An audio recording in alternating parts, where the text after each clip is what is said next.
Hello students, आपका ICIT online classes में मैं संतोष कुमार गुप्ता स्वागत करता हूं। आज का जो हमारा वीडियो है ये इंट्रोडक्शन टू कंप्यूटर के अंतर्गत ही है। इससे पहले के हम लोगों ने 10 वीडियोस को देखे हैं जिनमें मैंने आपको कंप्यूटर से जुड़े हुए तमाम पॉपुलर टर्म्स हैं उनको एक्सप्लेन किया। आज इंट्रोडक्शन टू कंप्यूटर का ये लास्ट पार्ट होगा और इस लास्ट पार्ट में हम लोग डिस्कस करेंगे कि ऑपरेटिंग सिस्टम क्या होता है। फिर इसके बाद जो ऑपरेटिंग सिस्टम्स हैं जैसे विंडोज़ वगैरह उनकी बात की जाएगी। तो यहाँ तक का एक थ्योरी का कॉन्सेप्ट था जो आपको बताया गया। तो चलिए बात कर लेते हैं कि ऑपरेटिंग सिस्टम है क्या।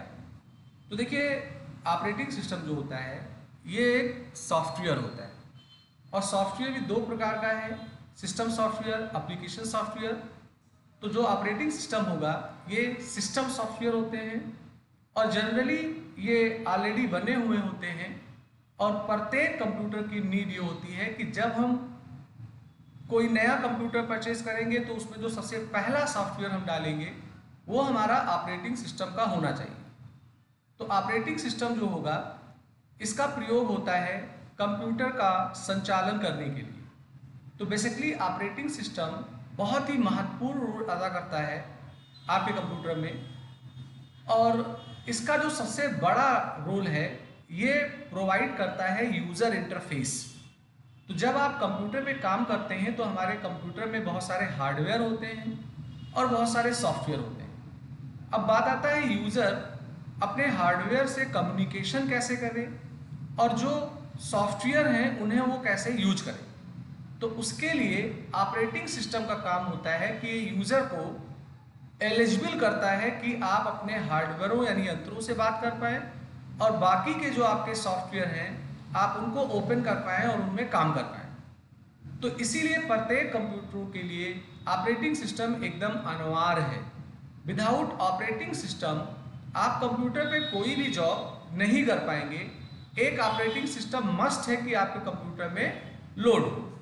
तो an operating system acts as an intermediary between the user of a computer and computer hardware.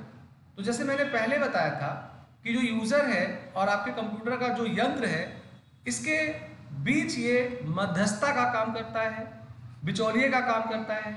The purpose of an operating system is to provide an environment in which user can execute programs in a convenient and efficient manner. तो overall operating system का उद्देश्य यही है कि ये एक ऐसा वातावरण तैयार करता है जिसमें यूजर्स अपने प्रोग्राम को एग्जीक्यूट कर पाए, वो भी सुविधाजनक और अच्छे तरीके से कर पाए। An operating system is a software, ये एक सॉफ्टवेयर है that manages the computer hardware, जो हमारे कंप्यूटर के यंत्रों का देखभाल करता है। An operating system is a program that control the execution of application program. तो आपके कंप्यूटर में जितने भी एप्लीकेशन प्रोग्राम होते हैं उनके एग्जीक्यूशन को ये नियंत्रित करता है। And acts as an interface between the user of a computer and the computer hardware. और साथ साथ जैसे मैंने पहले बताया कि यूजर की बातचीत कंप्यूटर के हार्डवेयर से कराता है, तो ये यूजर को ये इस योग बनाता है कि वो अपने यंत्रों से बातचीत कर सके। ये हमारे ऑपरेटिंग सिस्टम का मेन रोल होता है। देखिए, ऑपरेटिंग सिस्टम जो है ये एज ए यूजर इंटरफेस काम करता है। बार बार अगर आप देख रहे होंगे तो यूजर इंटरफेस शब्द आ रहा है। तो यूजर इंटरफेस का मतलब ऐसा सॉफ्टवेयर जो यूजर को इस योग बनाए कि वो उस डिवाइस से बातचीत कर पाए, उसमें उपस्थित सारे एप्लीकेशनों को यूज कर पाए। तो इस पूरे काम को हम लोग एक छोटे से शब्द में बोलते हैं यूजर इंटरफेस। तो मैं पहले फिगर एक दिखा देता हूं आपको। तो देखिए, होता क्या है कि जब आप कोई कंप्यूटर परचेज करके लाते हैं तो उसके जो बेसिक कंपोनेंट हैं उन्हें लेके आते हैं, जैसे मॉनिटर, कीबोर्ड, माउस और सिस्टम यूनिट। अब उसमें जो सबसे पहला सॉफ्टवेयर आप डालेंगे वो होगा ऑपरेटिंग सिस्टम।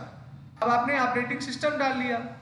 अब आगे जो सॉफ्टवेयर आप डालेंगे वो सिस्टम सॉफ्टवेयर भी हो सकता है, जैसे किसी लैंग्वेज का कंपाइलर, इंटरप्रेटर या यूटिलिटीज हो सकते हैं, या अलग अलग कामों को परफॉर्म करने के लिए हमें अलग अलग एप्लीकेशन प्रोग्राम्स की यानी सॉफ्टवेयर की जरूरत होती है। और जब ये उपलब्ध हो गया तो फिर जो यूजर्स है वो अपने कंप्यूटर और सारे एप्लीकेशन या सिस्टम सॉफ्टवेयर से इंटरेक्ट हो पाता है ये फिगर दर्शा रहा है कि ऑपरेटिंग सिस्टम कैसे एज ए यूजर इंटरफेस काम करता है। वहीं राइटिंग में मैंने बताया है कि पहले यूजर अगर है तो यूजर के लिए क्या है कि पहले हार्डवेयर चाहिए, फिर ऑपरेटिंग सिस्टम चाहिए, फिर सिस्टम सॉफ्टवेयर अगर नीड है सॉफ्टवेयर डेवलपमेंट की तो जावा या ऐसे लैंग्वेज की जरूरत होगी, फिर जिस टास्क को आप करना चाहते हैं वो एप्लीकेशन प्रोग्राम आपके कंप्यूटर में उपलब्ध होना चाहिए। जैसे अगर आप अकाउंट का काम करना चाहते हैं तो आपके पास बिजी या टैली जैसा सॉफ्टवेयर होना चाहिए। अगर आप डेटाबेस के रिलेटेड काम करना चाहते हैं तो आपके पास MS एक्सेस या एक्सेल जैसे सॉफ्टवेयर होने चाहिए। तो ये हो गया कि यूजर इंटरफेस के रूप में किस तरीके से ऑपरेटिंग सिस्टम काम करता है। The operating system is a set of special program, माने इनमें बहुत सारे विशेष प्रोग्राम का समूह होता है that run a computer system, जो कंप्यूटर सिस्टम पे रन होता है, that allows it to work properly, और ये हमें इस योग बनाता है कि हम सही ढंग से काम कर पाए।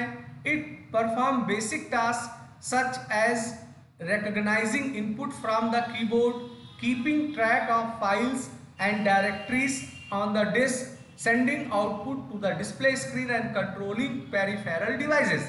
तो हमारे कंप्यूटर के जितने भी बेसिक काम होते हैं, टास्क होते हैं, इनको ये परफॉर्म करता है। ऐसे उदाहरण के रूप में आपने कीबोर्ड या किसी इनपुट मीडिया से कुछ इनपुट किया तो उसको ये पहचानने का काम करता है और कंप्यूटर के अंदर मेमोरी तक ले आता है।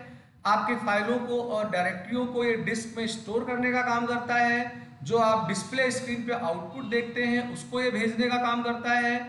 और जितने भी पेरिफेरल डिवाइसेस हैं जैसे आपका स्कैनर, प्रिंटर, स्पीकर, एयरफोन, इनका नियंत्रण भी हम लोग ऑपरेटिंग सिस्टम से ही करते हैं।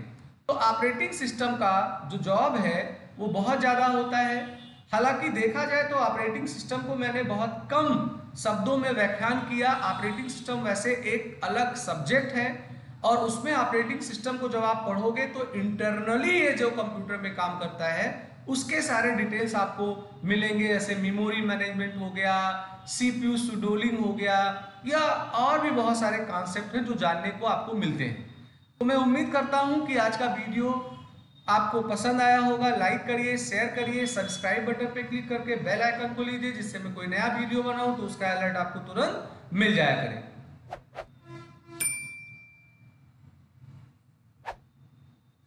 आज का वीडियो मैं यही समाप्त करता हूं।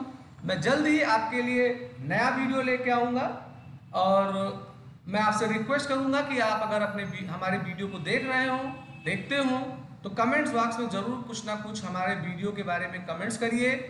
आपके कमेंट्स को पढ़ के हमें प्रेरणा मिलेगा, हमारा एक तरह से मेहनत का दक्षिणा वही होगा।